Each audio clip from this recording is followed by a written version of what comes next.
ஆதவர்ஜுனா பேசுவாரு, நாட்டிலேயே நான் காந்தியையும் மகாத்மா காந்தி உள்ள இறக்கி விட்டு மக்களுக்கு நல்லது செய்ய வந்திருக்கிறேன். அந்த எண்ணம்லாம் கடந்து வச்சுக்கிறேன், அந்த எண்ணம் இருக்குன்னு வச்சுக்கிறேன்.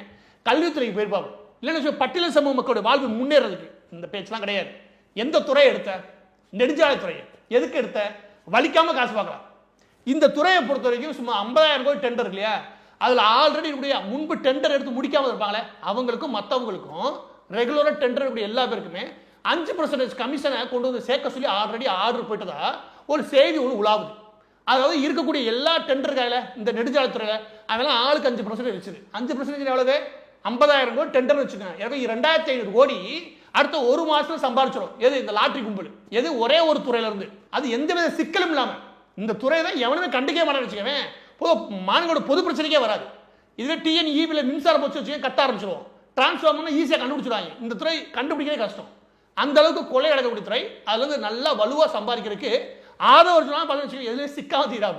ஏன்னா அதை செலக்ட் பண்ணி வாங்கியிருக்காங்க. இவன் மீண்டும் இந்த ஹார்ட் டிஸ்க் காணாம போச்சுல, அந்த விஷயத்துக்கு வரலாம். இந்த ஹார்ட் டிஸ்க் இருக்கு இல்லையா, 30 நாளா இல்லை முதல் நாளே கண்டுபிடிச்சிடலாம். ஏன்னா இருக்கக்கூடிய கம்ப்யூட்டர்ல என்னவா இயங்குது, அதெல்லாம் அந்த ஸ்டேட்டஸ்ல தான் இருக்குதா, அதெல்லாம் ஏதாவது ஒன்று நகர்ந்திருக்கான கண்டுபிடிக்கிறதுக்கு அங்கேருந்து ஃபைல் வெளியே போகிறது உள்ள போகிறதுல ஃபைல் வேணால் வெளியே போகலாம். ஹார்ட் டிஸ்க் எலக்ட்ரானிக் ஐட்டம்ல வெளியே போகிறது வச்சுக்க ஈஸியாக கண்டுபிடிச்சிடலாம். ஏன்னா எல்லா படம் ஸ்கேன் பண்ணி வச்சிருக்கீங்க. அதையும் தாண்டி உங்கள் முதல் வேலை என்னன்னா எல்லாம் அப்படியே இருக்கான்னு செக் பண்ணுறது இல்லையா, செக் பண்ணி அறிக்கை ஒன்று கொடுத்துருப்பானுங்க. அந்த அறிக்கை அன்னைக்கு அடுத்த 24 நாள் கொடுத்துருக்கணும். நான் சொல்கிறேன் என்ன நடக்கிற வாய்ப்பு இருக்குது. பொதுவான குற்றச்சாட்டு என்ன அப்படின்னா, இந்த ஹார்ட் டிஸ்கை எடுத்து எவையெல்லாம் டெண்டர் எடுத்தானோ அவனுக்கு எல்லா பேத்துக்கும் மிரட்டி மறைமுகமாக கிம்பளம் வாங்க முடியுமா? முடியும். அது இருக்கு பாருங்க, அது பெரிய வருவாய். ஏன்னா 5 வருஷம் சம்பாதிச்சிருப்பாங்க. 5 வருஷத்துக்கு பார்த்தீங்கன்னா ஏறக்குறைய 3 லட்சம் கோடி. 3 லட்சம் கோடியில் நீங்க எக்கு தப்பா பிடிச்சா கூட 1 லட்சம் கோடி. 1 லட்சம் கோடி வச்சுக்கோங்க. அதுல இருந்து ஒரு 10% இல்லை 5% எடுத்தா கூட என்ன ஆச்சு? பிச்சுக்கிட்டு போயிடும் அமௌண்ட். கடந்த 5 வருஷமாக டெண்டர் எடுத்தாங்க. நீ லிஸ்ட் எடுத்து அதில் எவன் மெயின் புள்ளியோ அவனை பிடிச்சி மிரட்டி காசு பறிக்கன்னு நினைச்சா அவனுக்கு தான் இந்த ஹார்ட் டிஸ்க் தேவை. முதலாவது இதில் இந்த ஹார்ட் டிஸ்கில் என்ன இருக்குன்னா இன்ஃபர்மேஷன் மட்டும் தான் இருக்கும். எவன்கிட்ட எவ்வளோ நம்ம கிம்பளம் வாங்கணும், எவ்வளோ லஞ்சம் வாங்கணும் இருக்காது.